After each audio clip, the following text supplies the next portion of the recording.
अस्सलाम वालेकुम जी, welcome back to my channel. I hope you all are doing well and great. ENG 506 के तमाम लेक्चर्स जो है वो मेरे चैनल पर ऑलरेडी अपलोडेड हैं, बट मिड टर्म लेक्चर्स में से कुछ ऐसे लेक्चर्स हैं जिनमें मैंने ज़्यादा एक्सप्लेन नहीं किया था, तो मैंने सोचा उनको दोबारा से कवर कर दिया जाए। सो स्टार्ट करते हैं विदाउट टाइम वेस्टिंग। अगर आप लोगों को ये लेक्चर्स नहीं मिलेंगे तो आप लोग मेरे चैनल के आइकन पर जाएंगे तो वहाँ से प्लेलिस्ट वाले ऑप्शन पर जाइएगा। मैं इसकी प्रॉपरली प्लेलिस्ट जो है वो क्रिएट कर दूँगी ताकि तमाम लेक्चर्स जिनको मैंने दोबारा से रीन्यू किया है वो जो है वो आप लोगों को ईजीली मिल सकें। ठीक है, स्टार्ट करते हैं। बेसिकली इसमें हमने दो कॉन्सेप्ट पढ़ने हैं, एक पिजन और करियोल का, और दूसरा हमने इसके फीचर्स पढ़ने हैं। ठीक है, फीचर्स पढ़ने हैं पिजन और करियोल के। पिजन करियोल दोनों का कॉन्सेप्ट मैंने प्रॉपरली जो है वो एक्सप्लेन किया है पिछले लेक्चर्स में बाकायदा डिटेल के साथ। अगर आप लोगों ने 7 लेक्चर नहीं देखा, 4 लेक्चर नहीं देखा, 6 नहीं देखा तो आप लोगों को इस तरह से समझ नहीं आएगी, बट आप वो लेक्चर्स अगर देख कर आए हैं तो इंशाल्लाह आप लोगों के लिए कॉन्सेप्ट डिफ़िकल्ट नहीं है। अगेन मैं इस लेक्चर में बता देती हूँ, पिजन क्या होता है कि जब दो डिफरेंट लैंग्वेजेस के स्पीकर आपस में कम्युनिकेट करते हैं तो ऑब्वियसली उन्हें एक दूसरे का मतलब समझ नहीं आता, तो वो क्या करते हैं, एक दूसरे की लैंग्वेजेस के कुछ वर्ड्स लेकर एक दूसरे का मतलब समझने की कोशिश करते हैं। इसको हम पिजन कहते हैं। ठीक है, इसकी कोई बाकायदा ग्रामर नहीं होती, ये रैंडमली बन जाती है। ठीक है, ना इसको कोई मदर टंग के तौर पर जो है वो अडॉप्ट करता है। ठीक है, अगर तो करियोल की बात करें तो जब दो डिफरेंट लैंग्वेजेस के स्पीकर आपस में शादी कर लेते हैं, ठीक है, तो आगे से उनके जो बच्चे होते हैं वो उस लैंग्वेज को मदर टंग के तौर पर सीखते हैं। ठीक है, यानी कि अपने पेरेंट्स की जो डिफरेंट लैंग्वेजेस बनी थी उस पिजन को एज अ मदर टंग सीखते हैं, फिर उनकी बाकायदा ग्रामर आ जाती है, बाकायदा स्ट्रक्चर आ जाता है, तो उसको हम करियोल कहते हैं। तो आप लोग यूँ इसका डिफरेंस याद रख सकते हैं कि पिजन लैंग्वेज की उसकी सिंप्लीफाइड ग्रामर स्ट्रक्चर रूल्स होते हैं, जबकि करियोल लैंग्वेज की प्रॉपर या कॉम्प्लेक्स जो वो स्ट्रक्चर्स ग्रामर्स रूल सब कुछ आ जाता है। ठीक है, उसके बाद टॉपिक 43 में हमने बेसिकली इसके लिंग्विस्टिक फीचर्स पढ़ने हैं लेक्सिस के लिहाज से। लेक्सिस किसे कहते हैं, बेसिकली ये वोकैबुलरी को कहते हैं। ठीक है, अब यहाँ पर क्या बताया गया है कि dominant language the source of Lexus. ठीक है, डोमिनेंट लैंग्वेज क्या होता है, वो लैंग्वेज जो पावर के लिहाज से दूसरी लैंग्वेजेस पर डोमिनेंट होती है, यानी कि उसका गलबा होता है। ठीक है, यहाँ पर डोमिनेंट लैंग्वेज कौन सी है, यहाँ पर बेसिकली यूरोपियन लैंग्वेज की बात की जा रही है। ठीक है, अब यूरोपियन लैंग्वेजेस में हमारे पास इंग्लिश आ जाती है, फ्रेंच आ जाती है, डच आ जाती है, स्पेनिश आ जाती है। ठीक है, वो सारी लैंग्वेजेस आ जाती हैं, बट हम यहाँ पर इंग्लिश लैंग्वेज के लिहाज से इसको डिस्कस करते हैं। ठीक है, अब यहाँ पर बताया गया कि द सोर्स ऑफ लेक्सिस, ठीक है, यानी कि ये मेन लैंग्वेज है जो प्रोवाइड करती है वोकैबुलरी फॉर पिजन और creole. Usually a European language, dominant language is called the lexifier. ठीक है, लेक्सिफायर भी बेसिकली लेक्सिस यानी कि वोकैबुलरी की ही बात की जा रही है। तो जो डोमिनेंट लैंग्वेज होती है बेसिकली उसके वर्ड्स जो हैं वो लिए जाते हैं, वो कंट्रीब्यूट करते हैं पिजन को बनाने में। ठीक है, अगर इंग्लिश लैंग्वेज है, ठीक है, वो डोमिनेंट लैंग्वेज है तो उसके इंग्लिश वर्ड्स जो हैं वो कंट्रीब्यूट करेंगे। आ गई समझ। उसके बाद पिजन लेक्सिस की बात की जा रही है। अब पिजन लेक्सिस में उन्होंने क्या बताया है कि इस systematic uses rules move from simpler to more complicated. Basically यहाँ पर बता रहे हैं कि लैंग्वेज पिजन में जो वोकैबुलरी है वो सर्टेन रूल्स और पैटर्न्स फॉलो करती है। ठीक है, और ये ऑर्गेनाइज्ड होती है। इसके अलावा इसके रूल्स जो हैं वो उन्होंने बताया कि अमूमन ये सिंपलर होते हैं पहले और आहिस्ता आहिस्ता जो है वो कॉम्प्लेक्स स्टेज की तरफ जाते हैं। ठीक है, उसके अलावा रूल्स ऑफ पिजन लेक्सिस, अब उनके अगर रूल्स की बात की जाए तो वो क्या है, उन्होंने बताया कि lengthy coding of concepts. Pigeon में वर्ड्स जो हैं वो कोडेड हो सकते हैं जो डोमिनेंट लैंग्वेज से ज़्यादा लंबा लग सकता है। फॉर एग्जांपल इंग्लिश में कोई वर्ड है तो अगर हम उसको पिजन में देखेंगे तो वो बाज़ दफ़ा थोड़ा लंबा भी हो सकता है। ठीक है, उसके अलावा एग्जांपल्स में उन्होंने बताया है कि पापा बिलोंग मी। ठीक है, तो इसका सिंपल सा मतलब क्या है, माय फादर। इसी तरह हाउस बिलोंग यू, यानी कि योर हाउस। तो ये सिंपल से वर्ड्स का इनका मतलब सिंपल सा है, बट क्या है कि इन वर्ड्स को थोड़ा लंबा कर दिया है। ठीक है, अब बिलोंग ऑफ तो उसको बिलोंग भी कहते हैं हम, सिंपल सा वर्ड है जिसको पोसेशन शो करने के लिए इस्तेमाल किया जाता है। ठीक है, अब रीडुप्लिकेशन आ जाता है। बेसिकली ये दो तरह के पर्पस के लिए यूज़ किया जाता है। एक तो वर्ड्स को ज़्यादा क्लैरिफाई करने के लिए, ज़्यादा क्लियरली उसको बताने के लिए यूज़ किया जाता है, और दूसरा कन्फ्यूजन से बचा जाए उसके लिए भी रीडुप्लिकेशन का कॉन्सेप्ट जो है वो यूज़ किया जाता है। बेसिकली रीडुप्लिकेशन होता क्या है, रीडुप्लिकेशन में रीडुप्लिकेट यानी कि रिपीटिंग अ वर्ड को रिपीट किया जाता है, इसको स्ट्रॉन्गर बनाने के लिए और इसके कन्फ्यूजन को दूर करने के लिए। फॉर एग्जांपल यहाँ पर बताया गया कि टुक मतलब क्या होता है, टॉक। तो जब टुक टुक यूज़ किया जाएगा तो इसका मतलब होगा चैटर। इसी तरह लुक का मतलब सिंपल है, देखना। ठीक है, लेकिन जब ये लुक वर्ड दोबारा से 2 दफ़ा यूज़ किया जाएगा तो इसका मतलब क्या होगा, स्टेयर। ठीक है, इसी तरह हाउस बिलोंग यू, ये वो वाली पहली वाली एग्जांपल आ गई है, बट ये जो दो एग्जांपल्स बताई गई हैं इसमें क्या है कि एक वर्ड जो सिंपल पर्पस के लिए इस्तेमाल किया जाता है, बट वही वर्ड को जब 2 दफ़ा इस्तेमाल किया जाएगा तो उसका मतलब थोड़ा सा बदल जाए। तो अब यहाँ पर रीडुप्लिकेशन को कन्फ्यूजन दूर करने के लिए किस तरह से इस्तेमाल किया जाता है कि अगर हम सिर्फ वर्ड यूज़ करें, ठीक है, तो वो शीप बन जाता है, ठीक है। इसी तरह अगर हम वाज वर्ड यूज़ करें तो वो वॉश बन जाता है। तो ये कन्फ्यूजन जो है इसको दूर भी करता है और बताता है, क्लियर करता है इन वर्ड्स को, ठीक है। तो ये बेसिकली हमारा टॉपिक 43 था। आई होप सो कि आप लोगों को समझ आई होगी। इजी वर्ड्स में मैंने एक्सप्लेन करने की कोशिश की है, बाकी 3-4 पॉइंट्स के लिहाज से आप लोगों ने इसको याद रखना है। अब यहाँ पर टॉपिक 44 आ जाता है जिसमें हमने फोनोलॉजी का कॉन्सेप्ट पढ़ना है, यानी कि साउंड के लिहाज से इसकी स्टडी करनी है। फोनोलॉजी एक तरह से एक पजल ऑफ साउंड होता है किसी भी लैंग्वेज में, यानी कि इसमें साउंड चेंज होता है, कभी साउंड सिमिलर वे में इस्तेमाल होता है, ठीक है।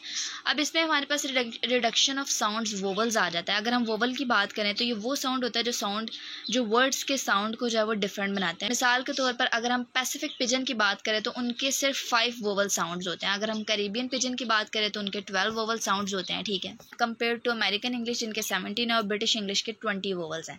अब एग्जांपल्स के लिहाज से उन्होंने बताया कि कुछ ऐसी वैरायटीज ऑफ इंग्लिश हैं, ठीक है, जो कि डिफरेंट वे से इन वर्ड को प्रोनाउंस करते हैं। जैसे कि डीप वर्ड है तो उसको डिप प्रोनाउंस करते हैं, इसी तरह ईट वर्ड है तो उसको इट प्रोनाउंस करते हैं, वॉक है तो उसको वर्क। तो ये उन्होंने एक कंपैरिजन शो किया है, ठीक है। इसी तरह सिंप्लीफिकेशन ऑफ कॉन्सोनेंट क्लस्टर आ जाता है, यानी कि जब वो जल्दी से कुछ वर्ड्स को बोलते हैं तो क्या करते हैं कि उस वर्ड को थोड़ा सा चेंज कर देते हैं। फॉर एग्जांपल फ्रेंड वर्ड है तो उसको जल्दी से बोलते हैं तो फ्रेंड, ठीक है। सॉल्ट है तो उसको सॉल, कॉल्ड है तो उसको कॉल। इसी तरह कॉन्फ्लेक्शन ऑफ कॉन्सोनेंट बेसिकली क्या होता है, ये तब यूज़ होता है जब सर्टेन वर्ड्स जो होते हैं उनको प्रोनाउंस किया जाता है in a similar way. For example अगर हम कुछ कैरिबियन क्रियोल्स की बात करें तो उसमें टी वर्ड जो है, ठीक है, उसको हम स का साउंड देते हैं। डी वर्ड है तो उसका थ का साउंड आता है। इसी तरह टी वर्ड है तो वो श का साउंड देता है, ठीक है। तो ये 3 वर्ड्स हैं जिनके 3 साउंड्स बताए गए हैं। पहला स, ठीक है, ये जो थीटा सिंबल है ये बेसिकली स का साउंड दे रहा है। इसी तरह नीचे वाला है तो वो थ का साउंड दे रहा है और लास्ट वाला जो है वो श का साउंड दे रहा है। फॉर एग्जाम्पल लास्ट वाले की अगर मैं एग्जाम्पल दूँ तो चर्च वर्ड है तो उसको चर्च प्रोनाउंस करेंगे। इसी तरह अगर हम स का देखें तो कैट को कैट, ठीक है, इस तरह बोलना। इसी तरह डॉग है उसको डॉग बोलना। तो ये हमारे पास कॉन्फ्लेक्शन ऑफ कॉन्सोनेंट है। इसी तरह लास्ट पर फ्रेंड है तो उसको फ्रेंड बोलते हैं, यानी कि जल्दी से बोलते हैं। तो टॉक पेसिन के रिवर्स के अकॉर्डिंग अगर देखा जाए तो फ्रेंड को फ्रेंड बोलते हैं, ठीक है। आई होप सो कि आप लोगों को टॉपिक 44 समझ आया होगा। अब टॉपिक 45 देख लेते हैं। अब टॉपिक 45 जो है उसमें हमने ग्रामर पढ़नी है, ठीक है। इसी तरह टॉपिक 46 है उसमें भी ग्रामर पढ़नी है। इजी है, ज़्यादा डिफिकल्ट नहीं है। पहले तो यहाँ पर बताया गया कि पिजन जो है वो शो करता है सिंप्लीफिकेशन ऑफ लिंग्विस्टिक फिक्चर्स, यानी कि linguistic fixtures of pigeon languages की बात की जा रही है यहाँ पर, ठीक है। और अगर हम पिजन को देखें तो वो क्या है कि पहले पॉइंट में बता रहे हैं कि पिजन लैंग्वेज बेसिकली सिंप्लीफाई करता है जितनी भी ट्रेडिशनल लैंग्वेजेस हैं उनके स्ट्रक्चर्स को, ठीक है। अब मॉर्फोलॉजी के लिहाज से देखा जाए तो few inflections in nouns and verbs. इसमें क्या होता है कि पिजन लैंग्वेजेस में लिमिटेड चेंजेस और इन्फ्लेक्शन होते हैं in both noun and verbs. Inflection क्या होता है, पास्ट टेंस में जो एक तरह से वर्ड के टेंस को चेंज करना होता है, ठीक है, तो वो उन्होंने बताया कि लिमिटेड होते हैं। इसी तरह nouns not marked for case, number and gender, यानी कि नाउन को जो है वो उन्होंने बताया है कि नाउन चेंज नहीं होता नंबर, जेंडर या केस के लिए। इसी तरह verb have no tense marker, कि जो वर्ब है वो टेंस को नहीं इंडिकेट करता विद इन्फ्लेक्शंस, यानी कि चेंज के साथ पास्ट फॉर्म में उसको चेंज नहीं करता या उसके साथ इस्तेमाल नहीं होता। इसी तरह ग्रामर मॉर्फोलॉजी केस में मैंने बताया कि एक सिंगल प्रोनाउन जो है वो बोथ सब्जेक्ट एंड वर्ब दोनों के लिए इस्तेमाल किया जाता है। फॉर एग्जांपल एम वर्ड है तो वो ही और हिम। इसी तरह ओएल वर्ड है तो वो दे एंड देन, दोनों के लिए इस्तेमाल किया जाता है।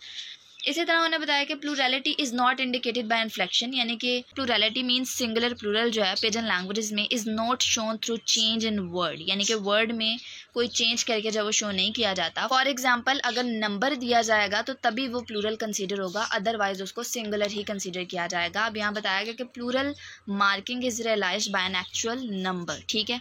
इसी तरह फिर नंबर जो होता है वो यूज़ किया जाता है प्लूरैलिटी को शो करने के लिए, और मोस्टली जो है वो ओएल वर्ड जो है वो प्लूरैलिटी को शो करने के लिए इस्तेमाल किया जाता है, ठीक है। ये भी आपने याद रखना है। उसके अलावा ये सारे एग्जाम्पल है, आप इसको इग्नोर करें। अब उन्होंने बताया कि लेक्सिकल आइटम्स इंडिकेटेड प्लूरैलिटी, ठीक है, जितने भी वोकैबुलरी आइटम्स हैं वो भी इंडिकेट करती हैं प्लूरैलिटी को। लेक्सिकल आइटम्स बेसिकली ओएल वर्ड जो है वो बता रहे हैं। इसी तरह उन्होंने बताया कि जेंडर डिस्टिंक्शंस जो है वो मिसिंग होती है। फॉर एग्जांपल मेल और फीमेल दोनों के लिए एक सिंगल प्रोनाउन ही यूज़ किया जाता है। फॉर एग्जांपल एम है, जैसे कि जैसे कि एम है तो ही और हिम, शी और हर दोनों के लिए इस्तेमाल किया जाता है। इसी तरह प्रपोजिशन में देखा जाए तो उन्होंने बताया कि only 2 proper preposition are used. For example बिलन है तो उसको ओ फॉर के लिए इस्तेमाल किया जाता है, बिलोंग बेसिकली ये लिखा है। इसी तरह लॉन्ग वर्ड है तो वो बाकी पर्पजेस के लिए इस्तेमाल किया जाता है। टेंस में क्या बताया कि verb not inflected by mark tense. Tense is marked externally to the verb by lexical item. अच्छा जी, इन दोनों लाइनों का क्या मतलब है कि पिजन वर्ब जो है वो चेंज नहीं होता किसी टेंस को शो करने के लिए, ठीक है। इसी तरह पिजन लैंग्वेजेस में टेंस को सेपरेट वर्ड के थ्रू इंडिकेट किया जाता है। लाइक अगर यहाँ पर एग्जांपल देखें तो बिन वर्ड है, ठीक है, तो उसको अगर नीचे वाली लाइन में देखो तो लिखा है कि बिन स्टार्ट अलोंग मंडे, तो इसका मतलब क्या है कि स्टार्टेड ऑन मंडे। तो यहाँ बिन जो है वो सिग्नल करता है बेसिकली पास्ट टेंस को, ठीक है। तो ये उन्होंने बताया कि एक्सटर्नली जो है वो यूज़ किया जाता है। एक्सटर्नली क्या है कि बिन जो है वो बेसिकली सिग्नल करता है पास्ट टेंस को, ठीक है।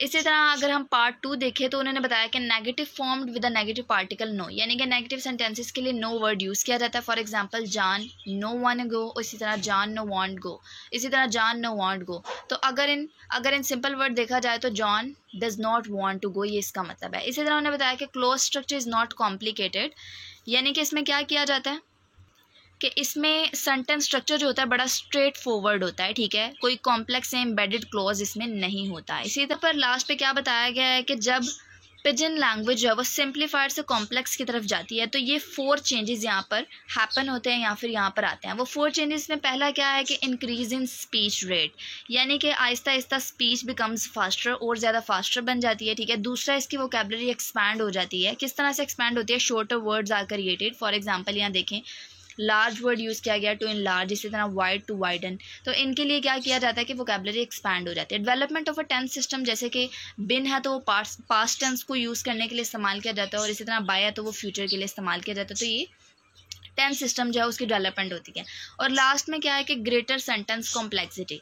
ग्रेटर सेंटेंस कॉम्प्लेक्सिटी क्या है कि वोकैबुलरी जो है वो एक्सपैंड होती है एक तरह से, और increase in speech rate, word जो है वो कुछ चेंज होते हैं और कुछ न्यू आ जाते हैं, ठीक है। तो ये हमारे पास 4 यहाँ पर पॉइंट्स थे, आप लोगों ने इसे याद करना है। होप्स हो कि आप लोगों को इस टॉपिक की भी समझ आई होगी। फिर भी अगर आप लोगों को कोई एग्जाम्पल की समझ नहीं आती तो आप लोग उसको इग्नोर भी कर सकते हैं, जस्ट आपने पॉइंट्स याद रखने हैं। और किसी किस्म का अगर आप लोगों को कोई ऐसा इशू या कोई क्यूरी हो तो आप लोग कमेंट सेक्शन में पूछ सकते हैं।